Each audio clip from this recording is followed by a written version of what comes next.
Hello और welcome to main point study. I hope आप सारे के सारे ठीक हो। तो इस वाली वीडियो में हम करने वाले हैं क्लास 12 की हिस्ट्री का लास्ट ईयर का क्वेश्चन पेपर। अब मेरे को बताने की जरूरत नहीं है कि लास्ट ईयर के पेपर कितने ज्यादा इंपॉर्टेंट है करना। पोल साइंस के पेपर में आपको पूरा का पूरा पेपर दिखा दिया था मैंने कि जी लास्ट ईयर के क्वेश्चन के अंदर से ही आया हुआ है, पेपर के अंदर से ही आया हुआ है। Yes sir no. अगर किसी बच्चे को डाउट है तो ये भरत खोरवाल वाला चैनल है मेरा, लाइव सेक्शन पे आना। 2 दिन पहले आपका जो है वो पोल साइंस का एग्जाम था, हर एक क्वेश्चन मैच करवाया था अपने मोस्ट इंपॉर्टेंट क्वेश्चन वाली पीडीएफ से। और मैंने आपको बता रखा है कि मैं जब मोस्ट इंपॉर्टेंट क्वेश्चन की पीडीएफ बनाता हूँ ना, तो उसके अंदर मैक्सिमम जो है होते हैं वो आपके पीवाईक्यूज ही भरे हुए होते हैं। ठीक है। और एक क्वेश्चन तो बच्चों को लग रहा था सर ये तो वैल्यू बेस है, सर ये तो नया क्वेश्चन है, ये तो पहले कभी आया नहीं था। बिल्कुल as it is line by line match करवाया था, वो फॉरेन पॉलिसी वाला जो क्वेश्चन आया था। ठीक है। कि वो ड्रीम जो है वो पीसफुल ड्रीम जो है उसके लिए बहुत इंपॉर्टेंट है, फॉरेन पॉलिसी वाला बोला क्वेश्चन आया था, बच्चे कंफ्यूज हो गए। मैंने कहा यार पिछले साल जो है वो आया हुआ था, मैच करवाया था, तो इसलिए बोला हूँ लास्ट ईयर का पेपर छोड़ने की गलती मत करना। मैं डेली आपका जो है वो पेपर अपलोड करूंगा, एक इंग्लिश मीडियम वाले बच्चों के लिए, हिंदी मीडियम वाले बच्चों के लिए। ये वाली जो वीडियो है यानी इसके अंदर जो आंसर होंगे आपके, मैं आपको दिखा देता हूँ, मेरे मोस्ट इंपॉर्टेंट क्वेश्चन के अंदर से ही है सारे के सारे आंसर। ये भी मैं आपको बता दूं। तो इसके अंदर जो आंसर होंगे वो आपके पूरे के पूरे जो होंगे वो इंग्लिश के अंदर होंगे। सेम अगर आपका हिंदी मीडियम है तो सेम वीडियो मैंने हिंदी मीडियम वाले बच्चों के लिए अपलोड कर रखी है, नीचे डिस्क्रिप्शन में आप चेक कर लेना। और डेली पेपर डालूंगा वो डेली आपको देखने हैं। ठीक है। और बाकी मोस्ट इंपॉर्टेंट क्वेश्चन डालूंगा वो तो करने ही करने हैं, उसका तो कोई रिप्लेसमेंट नहीं है। अगर वो नहीं करे तो दिक्कत आएगी, देखो साफ बता रहा हूँ मैं आपको। ठीक है। अगर फिर भी डाउट है, जैसे मैंने बता दिया, पोल साइंस की वीडियो ये वाली देख लेना लाइव वाली, कि पेपर में कितना मैच आया था कितना नहीं आया था, देखकर आप खुद हैरान हो जाओगे। ठीक है। बाकी इस वाले चैनल पे हम लाइव भी आ रहे हैं, मैं एमसीक्यू भी करवा रहा हूँ डेली, अभी भी आज भी लाइव आऊँगा। चलो जी बातें बहुत हो गई, अब डायरेक्टली क्वेश्चन की शुरुआत कर देते हैं। ठीक है। भरत कोरवाल वाला चैनल है, उसका लिंक भी आपको नीचे डिस्क्रिप्शन में दे देगा, मिल जाएगा। अब आ जाते हैं जी इंग्लिश मीडियम वाले क्वेश्चन पे। ठीक है। तो पहला क्वेश्चन है कि जो लैपिस लजूली जो पत्थर है हड़प्पन साइट में हमें कहाँ पर मिलता है। तो मैं आपको बता दूं लैपिस लजूली वाला पत्थर जो है हमें शर्तोगई के अंदर मिलता है। शर्तोगई जो है वो अफगानिस्तान के अंदर पड़ता है, याद रखना, है अलग से भी क्वेश्चन आ सकता है। ठीक है। अफगानिस्तान के अंदर मिलता है। राखी गढ़ी जो है वो राखी गढ़ी हरियाणा के अंदर पड़ता है, मांडा जम्मू कश्मीर के अंदर पड़ता है, नागेश्वर गुजरात के अंदर पड़ता है ना। जरूरी थोड़ा ना डिट्टो एमसीक्यू आ जाए, थोड़ा बहुत चेंज भी आ सकता है, तो हमें तो सबको देखना पड़ेगा। नेक्स्ट आ जाते हैं। नेक्स्ट वाला क्वेश्चन हमारी स्क्रीन के सामने ये रहा। प्रभावती गुप्त के बारे में इनमें से कौन सी लाइनें सही लिखी हुई है। तो चेक कर लेते हैं। देखो ये भी तीन है, ये भी तीन है, ये भी तीन है, ये भी तीन है, यानी इनमें से हम ये चेक कर लेते हैं कि कौन सा गलत है। बाकी सारे सही है क्योंकि तीनों में तीन तीन सही दे रखे हैं। तो मैं आपको बता दूं जो प्रभावती गुप्त थी ना, उनके पिताजी का नाम जो था वो चंद्रगुप्त चंद्रगुप्त सेकंड था, ना कि चंद्रगुप्त मौर्य था। ठीक है। तो ये वाला पॉइंट जो है वो गलत लिखा है, वो वकाटका रूलर की रानी थी, बिल्कुल सही बात है। रुद्रसेन टू से उनकी शादी हुई थी, और रुद्रसेन जो थे वो वकाटका रूलर थे, सही बात है। उनके पास रिसोर्स वगैरह का एक्सेस था, इंडिपेंडेंट, सही बात है। उन्होंने लैंड ग्रांट भी करी थी लोगों को, ये भी सही बात है। यानी सेकंड थर्ड फोर्थ जो है सही है, यानी बी सही है। वैसे मैं एमसीक्यू भी करवा चुका हूँ लास्ट ईयर के एमसीक्यू के पेपर की वीडियो भी डाल रखी है मैंने, दो दो सेट करके, तो वो भी आप देख सकते हो। मतलब यह है कि आपके 80 आउट ऑफ 80 का जो जुगाड़ है वो मेन पॉइंट स्टडी में मैंने कर रखा है, और मैं अभी भी आगे वो भी कर रहा हूँ। ठीक है। वीडियो वगैरह और भी डाल रहा हूँ। ठीक है। तो चैनल वगैरह को देख लेना। ओके।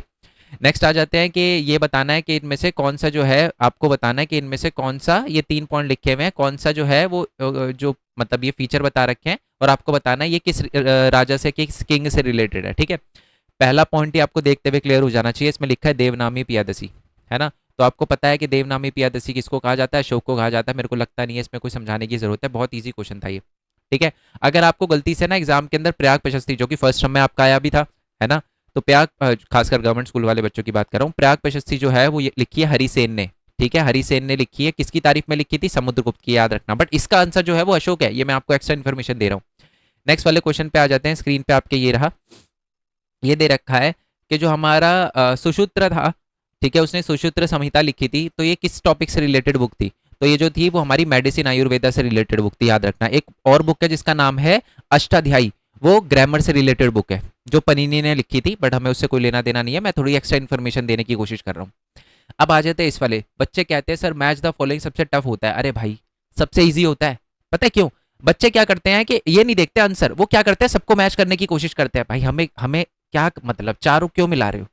मेरे को मार्क चाहिए 80 में से 80। मेरे को मतलब ये अपना जो ज्ञान है वो हम बाद में दिखाएंगे, समझ रहे हो। अभी हमको 80 में से 80 मार्क्स चाहिए, तो जब आपको पता है कि नीचे ऑप्शन दे रखे हैं, तो पहले जिस पर पूरा विश्वास हो, चार में से एक ना एक तो आपको अच्छे से आता होगा, पहले उसको मैच करके देखो, क्या पता एक ही में आंसर निकल जाए। जैसे कि एम्प्टी सीट मेरे को नहीं पता, शाल भंजी का गजा लक्ष्मी मेरे को कुछ नहीं पता, मेरे को पता है कि सर मेरे को इतना पता है कि जो व्हील है ना, धम्मचक्र प्रवर्तन, वो जो है वो फर्स्ट समन जो बुद्धा ने दिया था सारनाथ के अंदर, उससे रिलेटेड है।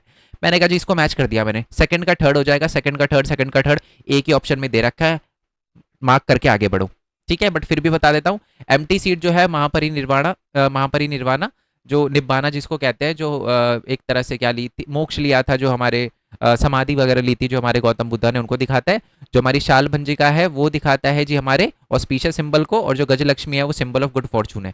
अगर मैं ध्यान से सोचूं ना, मैं कभी भी है ना इन दोनों को मार्क करने की कोशिश नहीं करता पहले, कुछ भी हो जाए, क्योंकि दोनों के दोनों देखो सेम लग रहे हैं आंसर, तो इसलिए हमेशा ऐसे आंसर पे जो है मार्क करा करो पहले, जिसपे पूरा कॉन्फिडेंस है कि हाँ ये तो होगा ही होगा।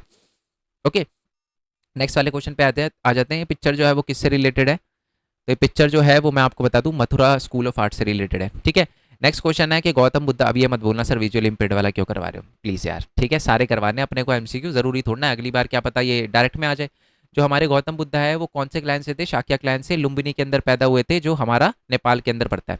इनमें से आपको बताना है कि कौन सा पेयर जो है वो करेक्ट है। ठीक है, एक्सो एंडोगेमी का मतलब क्या होता है? जब आप अपने किन में ही शादी करो, अपने कुल में शादी करो, है ना, अपने कुल के अंदर जब आप शादी करते हो, इसको एंडोगेमी कहता है। क्या विद इन दी यूनिट लिखा है? नहीं सर, ये गलत हो गया फिर तो।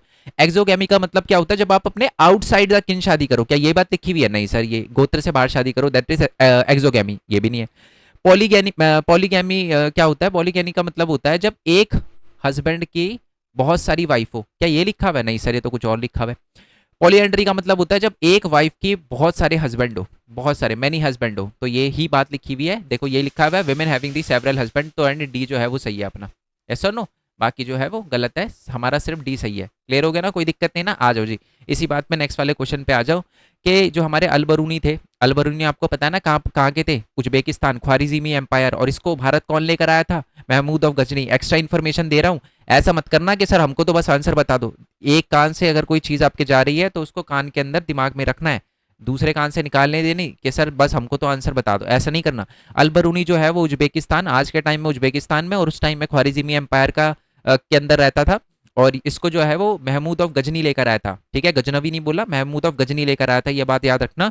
और उसने क्या किया था? जो भी इंडिया की संस्कृत, पाली, प्राकृत भाषा की बुक थी ना, उसे दूसरी लैंग्वेज में चेंज किया था। किस लैंग्वेज में? अरेबिक लैंग्वेज में। ठीक है, ओके जी। नेक्स्ट वाला क्वेश्चन बहुत ईजी है। जो अमीर खुसरो थे उनके मेंटोर कौन थे?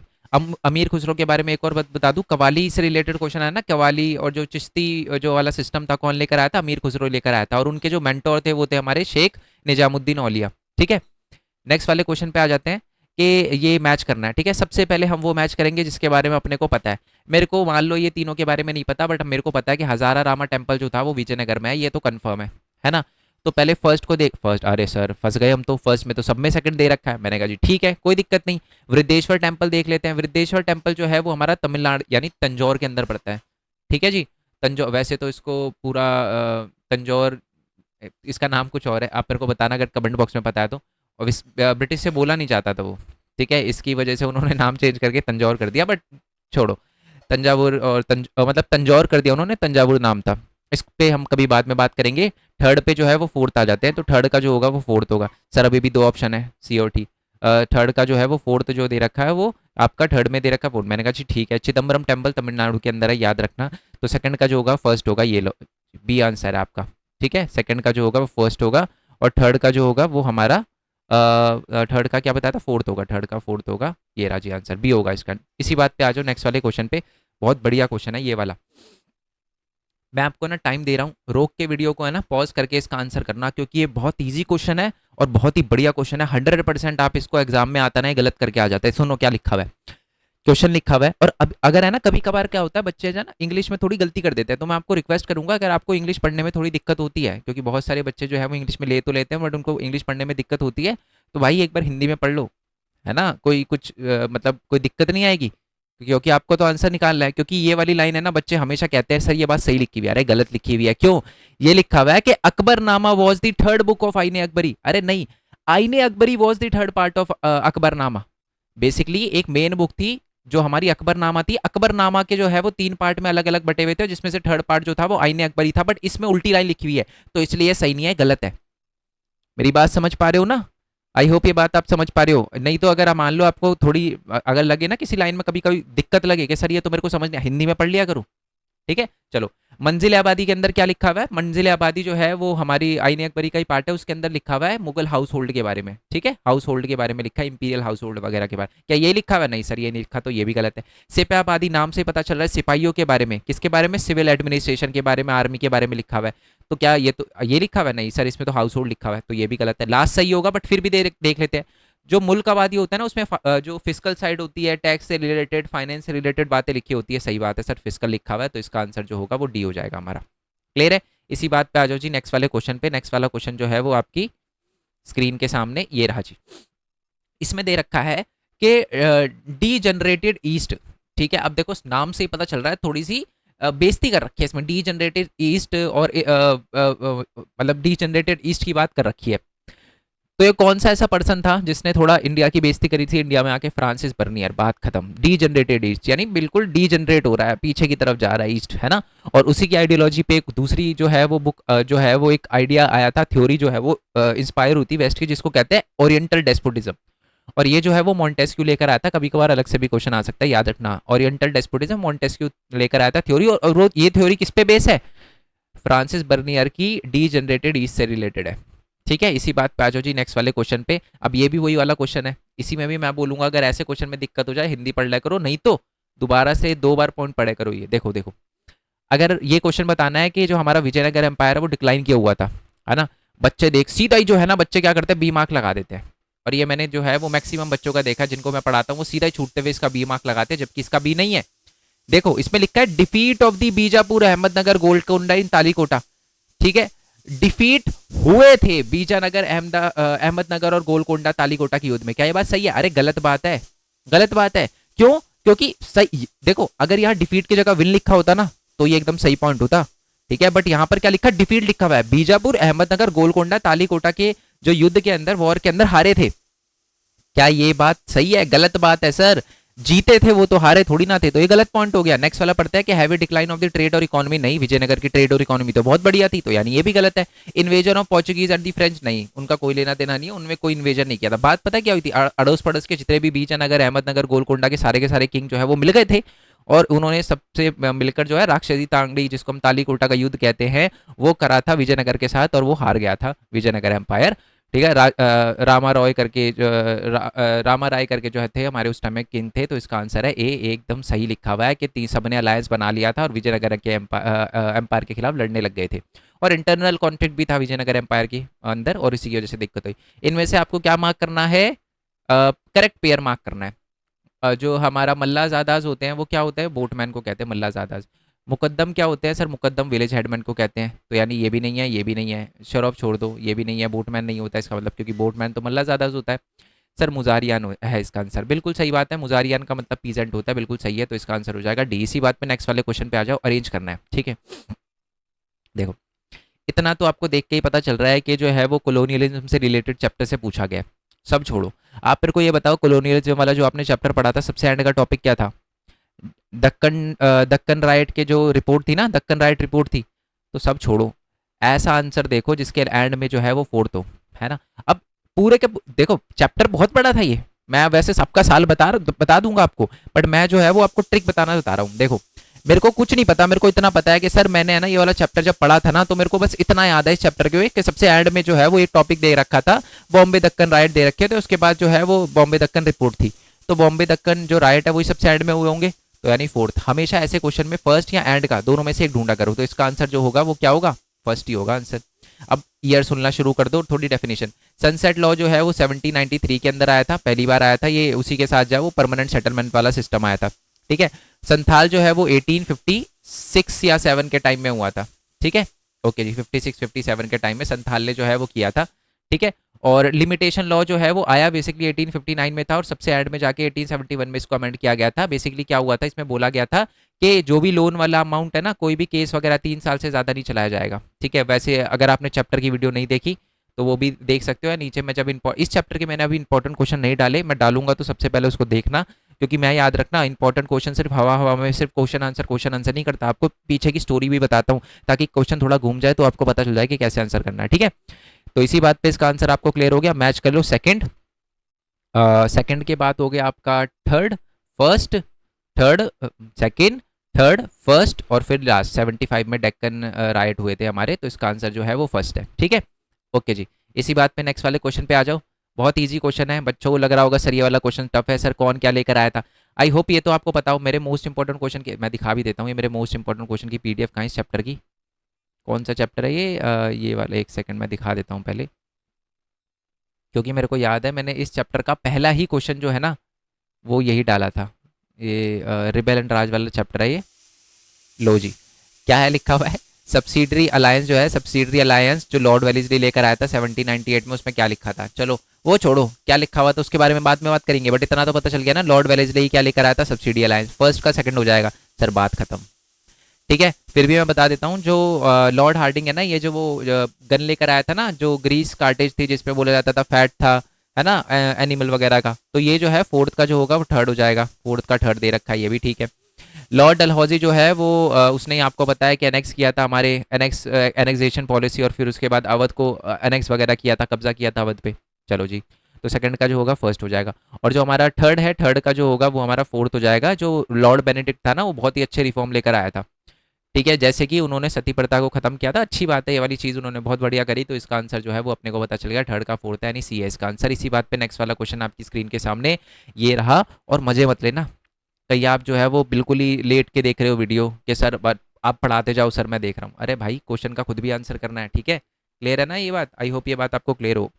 ओके, चलो जी, इसी बात पे नेक्स्ट वाले क्वेश्चन पे आ जाते हैं। नेक्स्ट वाला क्वेश्चन है अजर्शन रीजन।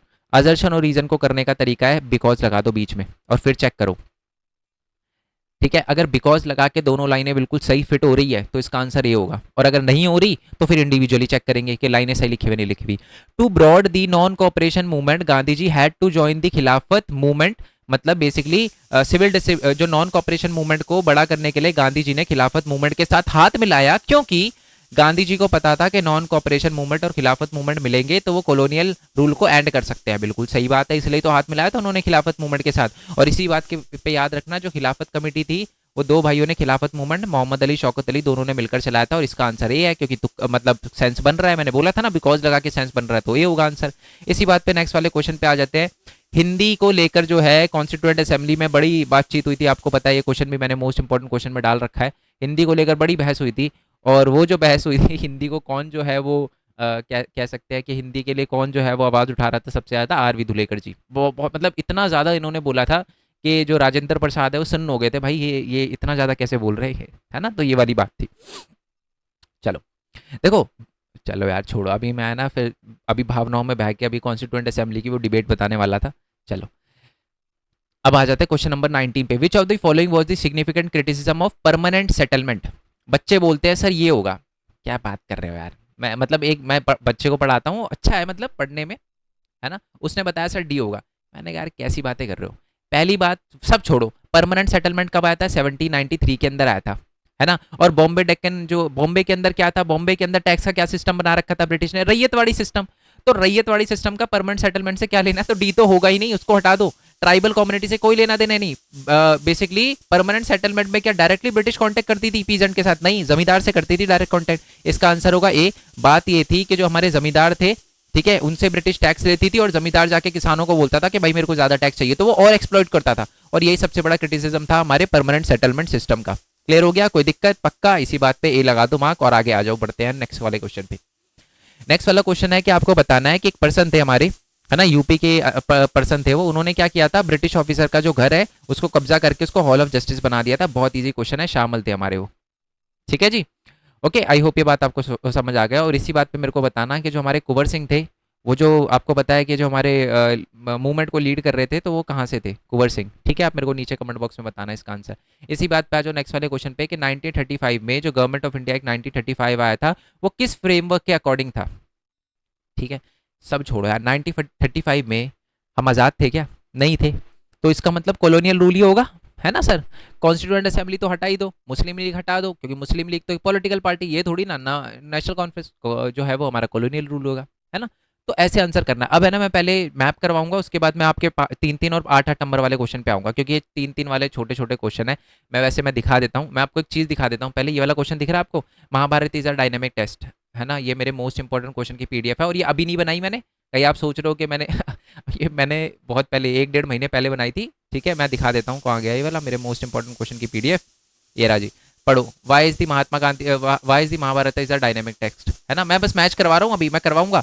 और ये बताना critical role of Mahabharata, critical edition of Mahabharata कहाँ गया वो पीडीएफ, ये रहा जी। तो इसमें क्रिटिकल रोल भी दिखा देते हैं जी। कहाँ गया कहाँ गया कहाँ गया, क्रिटिकल रोल, ये रहा जी, critical role of Mahabharata. Ditto question है ना ये, explain the source of Mauryan empire, हो ही नहीं सकता कि ना हो ये वाला क्वेश्चन। कहाँ गया जी, ये तो वाला क्वेश्चन तो मैं डालूंगा ही डालूंगा हड़प्पा वाले के अंदर। हड़प सॉरी, क्रिटिकल रोल ऑफ क्या पूछा था, मौर्यन एम्पायर। मौर्यन एम्पायर जो था वो मेरे चैप्टर नंबर 2 के अंदर था, और उसके इंपॉर्टेंट क्वेश्चन शायद मैंने नहीं बनाए हैं, मैंने उसके नोट्स के अंदर ही आपको इंपॉर्टेंट बताया था। चलो मैं उसके क्वेश्चन वगैरह बता दूंगा। मैंने जैसे मैंने बताया 2-3 चैप्टर के मोस्ट इंपॉर्टेंट क्वेश्चन मैंने लिखवाए थे बच्चों को, मैंने आंसर नहीं दिए थे उनके, बट डोंट वरी, मैं उसकी वीडियो और पीडीएफ वगैरह बना के दूंगा आपको, ओके।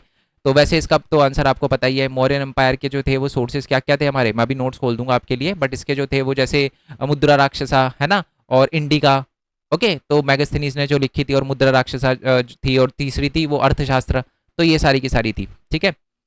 और सॉरी सॉरी, विशाखा दत्त ने जो है वो लिखी थी हमारे मुद्रा राक्षसा, और जो हमारे इंडिका जो थी वो हमारी मैगस्थनीज ने लिखी थी, और तीसरी जो थी वो हमारी क्या थी, अर्थशास्त्र, वो लिखी थी क्या कहते हैं हमारे, क्या नाम था अपने उसके, क्या नाम है उनका, नाम ही भूल गया यार, बताओ। चाणक्य जी, चाणक्य, चाणक्य है ना, आ गया यार, बताओ, वर्ड ही भूल गया मैं। चलो इसी बात पे नेक्स्ट वाले क्वेश्चन पे आ जाते हैं। स्क्रीन के सामने आपके ये रहा।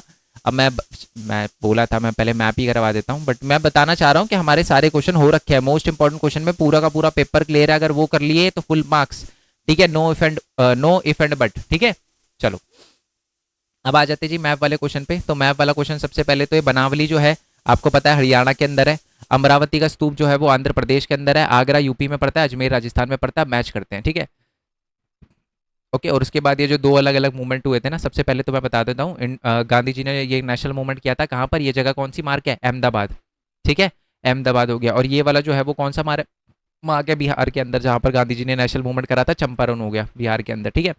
आगे ब्रैकेट में स्टेट के नाम भी लिख देना, बढ़िया रहेगा।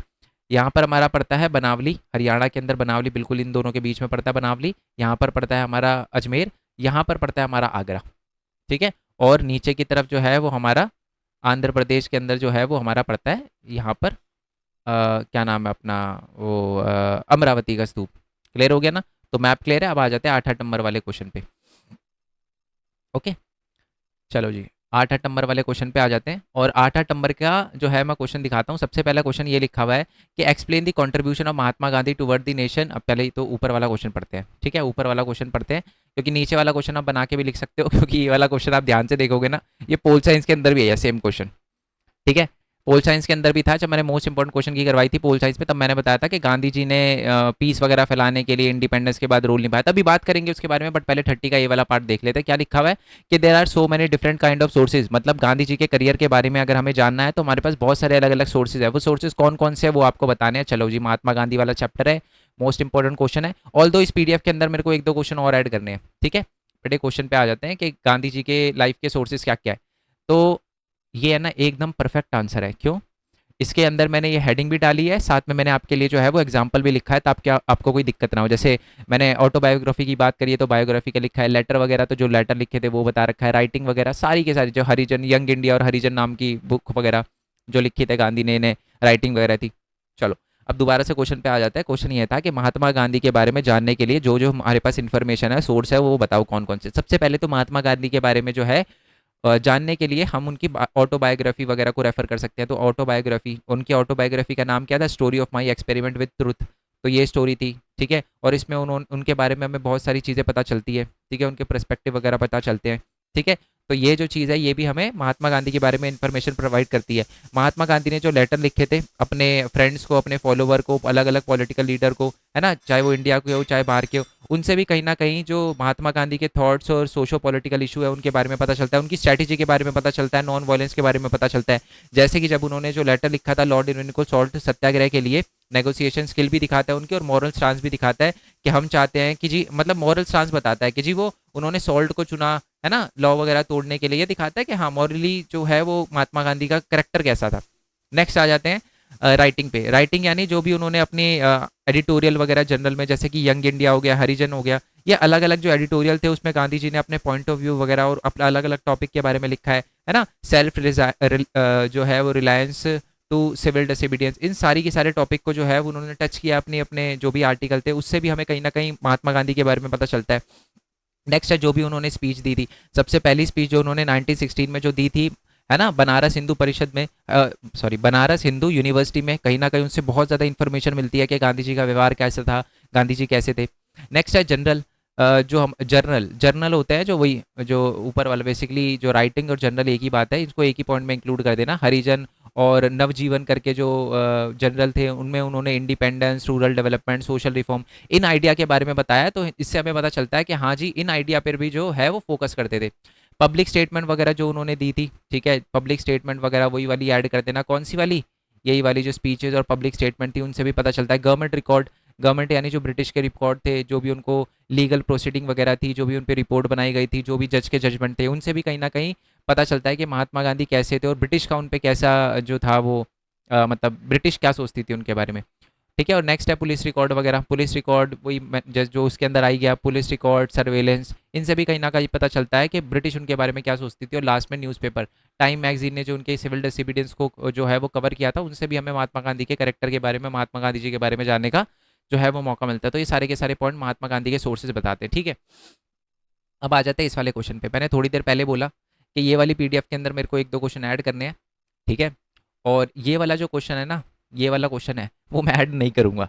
आप बोलोगे सर यार ये वाला क्वेश्चन आ रखा है, आप ऐड क्यों नहीं करोगे? ये एकदम हल्का क्वेश्चन है, मतलब ये है कि आप बना के भी लिख सकते हो। पहली बात तो आपको पता ही है महात्मा गांधी ज़्यादा टाइम तक जिए नहीं है। 1947 में भारत आज़ाद, 1948 में उनकी डेथ हो गई, तो ज़्यादा काम कर नहीं पाए। तो उन्होंने क्या क्या काम किया वही बता दो।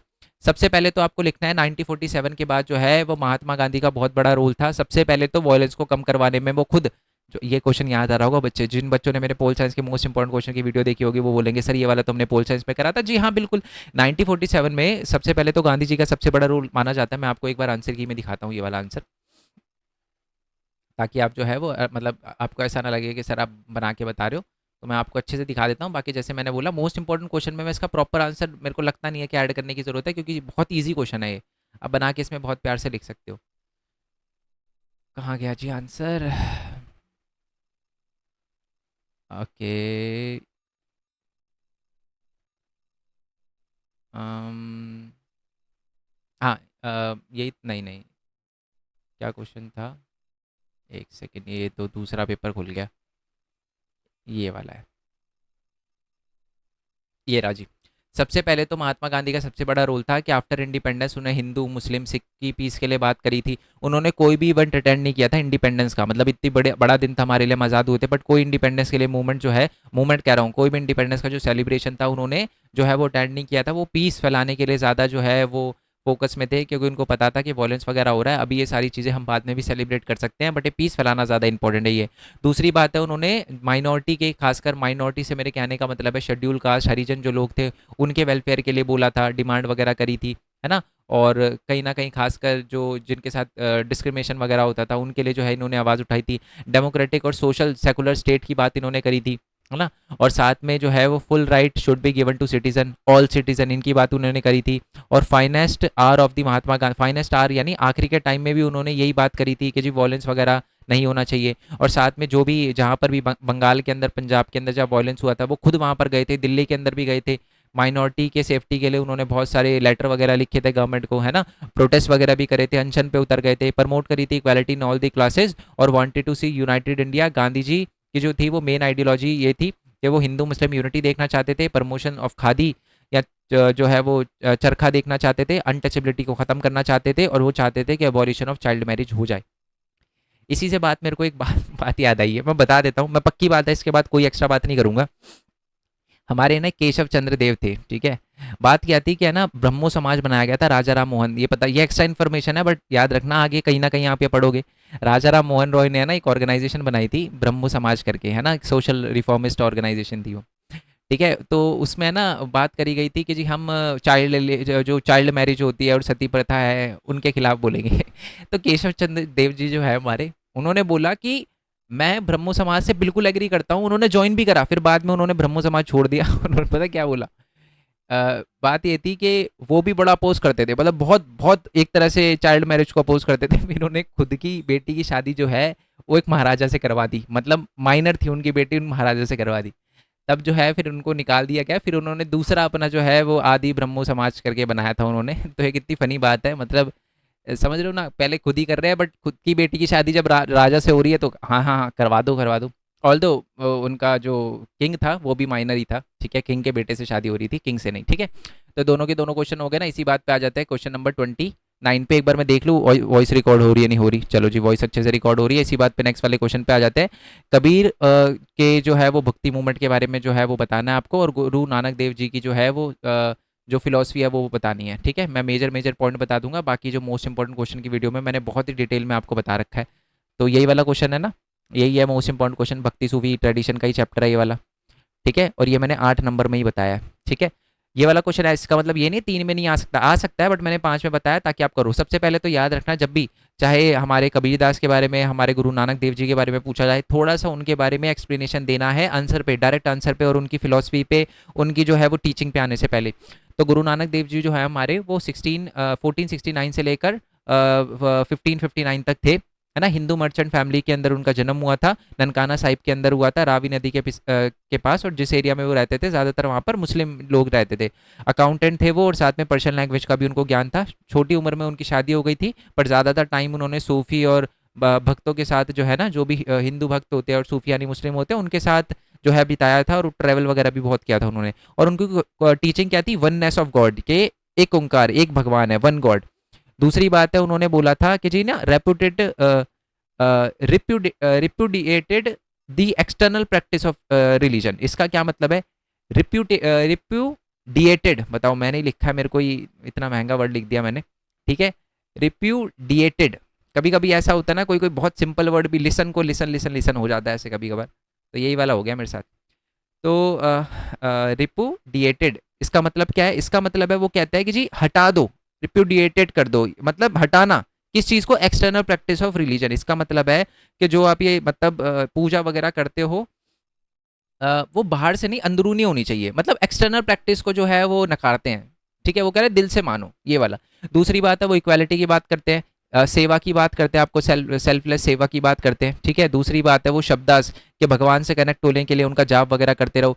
कीरत करो यानी ऑनेस्ट लिविंग, ईमानदारी की लाइफ जियो, है ना। वंद करो, वंद चको, वंद चको का मतलब होता है दूसरे के साथ भी जो है वो शेयर वगैरह करो, और जो है वो नाम जपो, भगवान का नाम जपो। ये उनकी जो है वो हमारे गुरु नानक देव जी की मेन टीचिंग थी, ठीक है। और इनके बारे में मैंने थोड़ा सा और लिखा हुआ है, ये 8 नंबर के क्वेश्चन में आए तो आपको लिखना है, ये बट एक्स्ट्रा है, ठीक है। कि गुरबानी वगैरह जो है वेरियस लैंग्वेज में हाइम्स वगैरह जो उन्होंने लिखी थी, फिर एंड में जाके गुरु ग्रंथ साहिब जी हमारे आए थे, है ना। तो ये पूरा वगैरह लिखा है मैंने 8 नंबर के क्वेश्चन में। आई होप आपको समझ आ गया। मेन मोटिव ये बताना है कि मोस्ट इंपॉर्टेंट क्वेश्चन के अंदर से ही है। दूसरा एक हमारे कबीरदास का भी था, उनका भी देख लेते हैं, मोस्ट इंपॉर्टेंट क्वेश्चन की पीडीएफ में वो भी दे रखा होगा मैंने। कहाँ गया है कबीरदास जी के बारे में, चलो ये तो हमारे गुरु नानक देव जी हो गए, आ जाओ जी कबीरदास के बारे में। तो कबीरदास के बारे में मैंने सारी की सारी चीज़ें लिखी हुई है, कहाँ पैदा हुए थे, जितनी उनकी इन्फॉर्मेशन जो बुक में लिखी है वो लिखा है। फिर इनकी डायरेक्टली टीचिंग पे आ जाते हैं। वो कहते हैं बिलीव इन मोनेथिज्म, वो भी कहते हैं कि एक गॉड होते हैं, उन पे ये बात करते हैं। दूसरी बात है ये ना कास्ट की जो है वो कास्टलेस सोसाइटी की बात करता है, क्या कास्ट इनक्वालिटी नहीं होनी चाहिए। और इसी से रिलेटेड उन्होंने एक बात भी बोली थी, उनका दोहा है, आपने अगर बच्चों के पास हिंदी होगी तो उनको पता है, जाति ना पूछो साधु की, पूछ लीजिए ज्ञान, मोल करो तलवार का, पड़ा रहन दो म्यान। और यही आपको लिखना है, चाहे आप हिंदी में लिखना, बट ये जरूर लिखना, टीचर बड़ी इन्फ्लुएंस होगी इससे।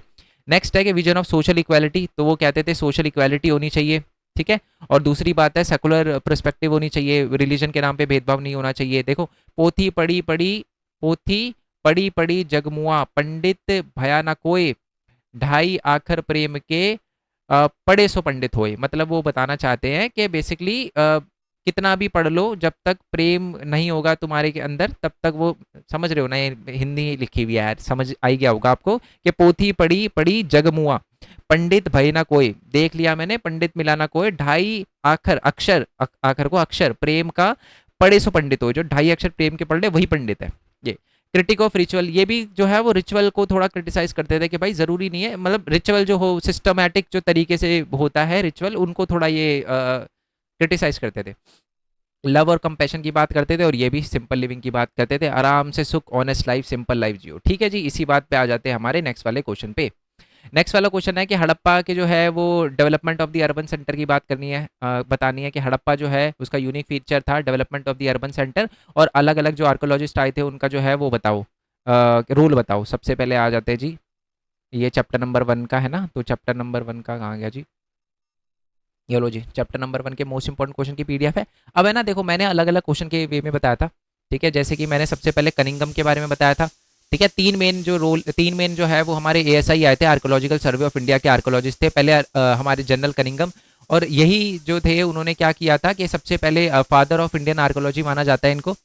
और ये कब बने थे, हमारे 1850, अपने मतलब सबसे पहले जो है ये इंडियन आर्कोलॉजिस्ट बने थे, और इन्हीं के टाइम में ना हड़प्पा की सील वगैरह ढूंढी गई थी, इसलिए माना जाता है इनका बहुत बड़ा रोल था। ठीक है, इन्होंने ही टेक्स्ट का यूज़ करके, बट इनकी सबसे बड़ी दिक्कत ये पहचान नहीं पाए, इंपॉर्टेंस समझ नहीं पाए हड़प्पा की, तो ये दूसरे जो थे वो हमारे आर एम व्हीलर थे। कहाँ गया जी, मैंने एक सेकेंड, ये वाली पीडीएफ नहीं थी वो, ये वाली पीडीएफ थी, ठीक है, क्योंकि देखो मैंने सबके डाल रखे हैं, आर एम व्हीलर के और उन सबके डाल रखे हैं, एक बार मैं दिखा देता हूँ आपको।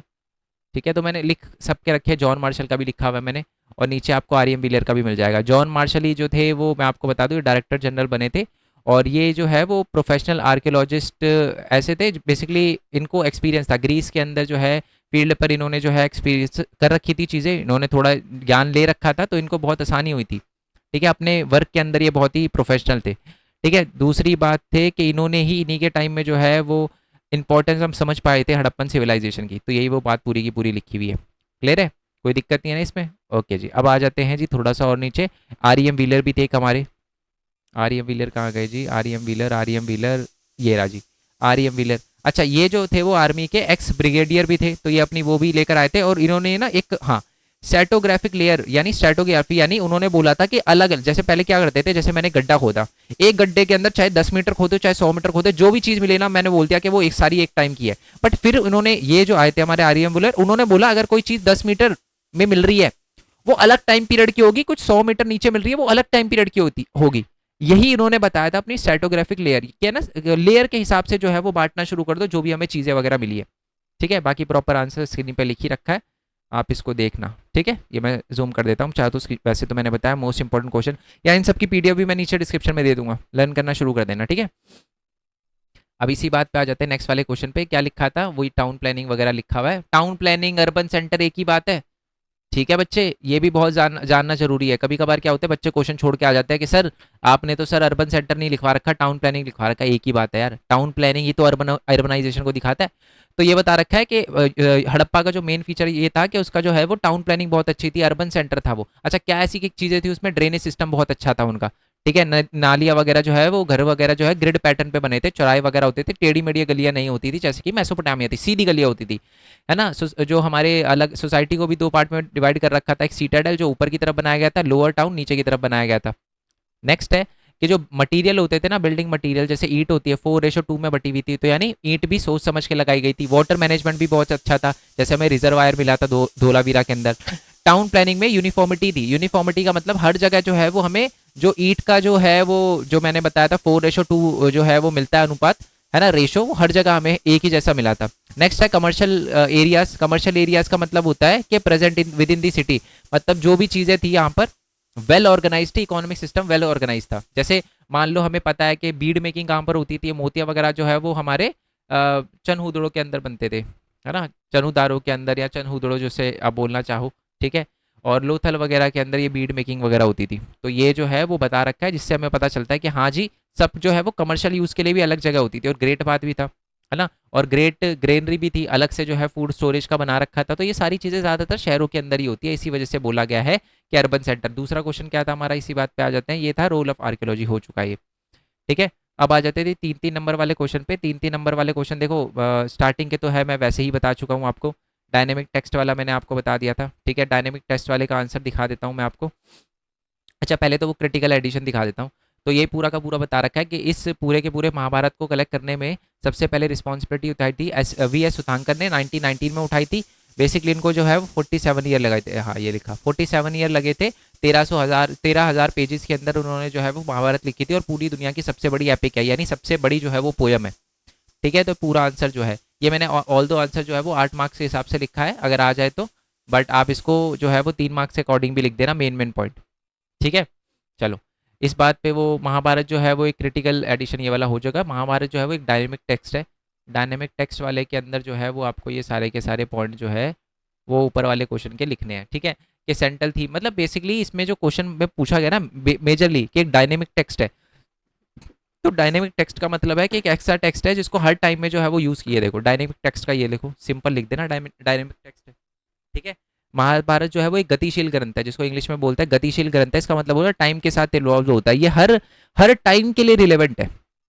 ठीक है, आपने सुना होगा बहुत सारे लोग बोलते हैं कि मेरे को है ना कुछ परेशानी आई और मैंने भगवत गीता पढ़ना शुरू किया, मैंने जो है वो महाभारत पढ़ना शुरू किया, जिससे मेरे को बहुत सारी प्रॉब्लम का सॉल्यूशन वगैरह मिला, तो इसी वजह से इसको गतिशील बोला जाता है। मेरी बात आपको क्लियर हो गई, क्योंकि महाभारत के अंदर बहुत सारी चीज़ें लिखी हुई है, जो मोरली चीज़ें लिखी हुई है, मतलब जो ह्यूमन की जो है ना एक्सपीरियंस वगैरह बताती है ना क्या क्या चीज़ें हैं। क्योंकि आप अगर, मैंने वैसे महाभारत नहीं पढ़ी, let me just tell you, but मैंने सुना बहुत बहुत सारे मेरे को बोलते हैं कि यार महाभारत ज़रूर पढ़ना, है ना, बहुत हेल्प मिलती है इससे, लाइफ के अंदर बहुत सारी जो प्रॉब्लम आती है उसको सॉल्यूशन वगैरह मिलता है। ठीक है, मैं मैं यही बोलता हूँ कि मैं कोशिश करूँगा पढ़ने की। ठीक है, बट मैंने अभी अभी तक नहीं पढ़ी। मैं स्टोरी तो पता ही है, ऑब्वियसली बात है, हिस्ट्री पढ़ाता हूँ, स्टोरी पता है, बट मैंने एज सच डायरेक्टली कभी ऐसे रीड नहीं करी। ठीक है, अलग अलग पार्ट में, अलग अलग खंडों में, और वो जो मतलब देख कर समझिए। मतलब मैं आपको बता दूं, रिटर्न जो है वो अलग है, और जो टीवी में दिखाते हैं उसमें थोड़ा सा डिफरेंस होता है, पूरी जो है वो एकदम सेम टू सेम नहीं है।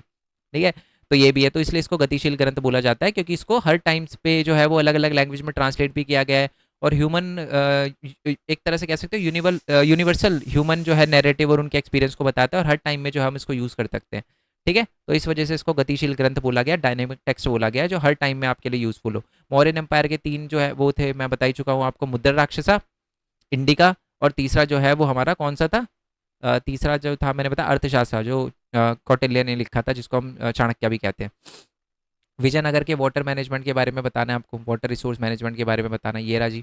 इसके भी मैंने मोस्ट इंपॉर्टेंट क्वेश्चन की पीडीएफ नहीं बनाई, बट मैंने मोस्ट इंपॉर्टेंट क्वेश्चन बनाया है, और आप चेक कर लेना, हिंदी की बना रखी है वो पीडीएफ, वीडियो बना रखी है, उसके अंदर सेम क्वेश्चन दे रखा है। ठीक है, तो यही बता रखा है कि बेसिकली जो हमारा क्या नाम है अपना विजयनगर एम्पायर है वो तुंगाभद्रा रिवर के पास है, तो तुंगाभद्रा रिवर का जो पानी आता है वो कहीं ना कहीं जो है वो बड़ा यूज़फुल होता है हमारे विजयनगर एम्पायर के लिए। और यहाँ पर जो वाटर, जो रेन वाटर को स्टोर करने के लिए भी अलग से सिस्टम बना रखा है।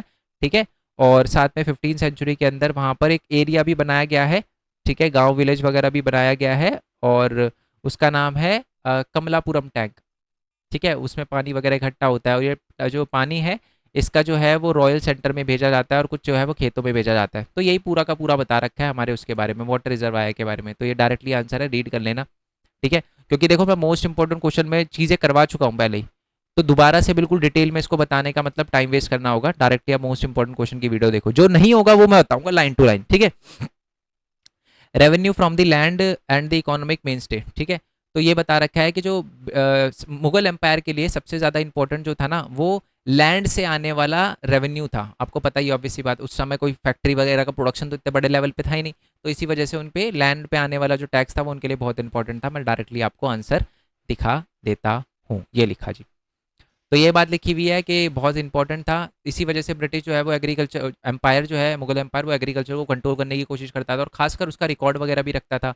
उन्होंने ही लैंड को 4 अलग अलग, पोलज, परौती, चचर और बंजर, अगर हो सके तो इनका बताना भी कि अलग अलग टाइप की जो लैंड है ना, बंजर का क्या मतलब होता है, चचर का, परौती का, पोलज का। डोंट वरी, मैंने एमसीक्यू की वीडियो के अंदर ये जो है ना एक एमसीक्यू में भी आया हुआ क्वेश्चन है, अगर नहीं देखा तो मैं अभी एमसीक्यू की वीडियो डालूंगा, वो देखोगे और क्लियर हो जाएगा आपको। ठीक है, दूसरी बात है रेवेन्यू कलेक्ट हुआ था काइंड ऑफ द कैश, तो ये सारी की सारी चीज़ें, मतलब रेवेन्यू जो होता है वो कैश में कलेक्ट किया जाता था।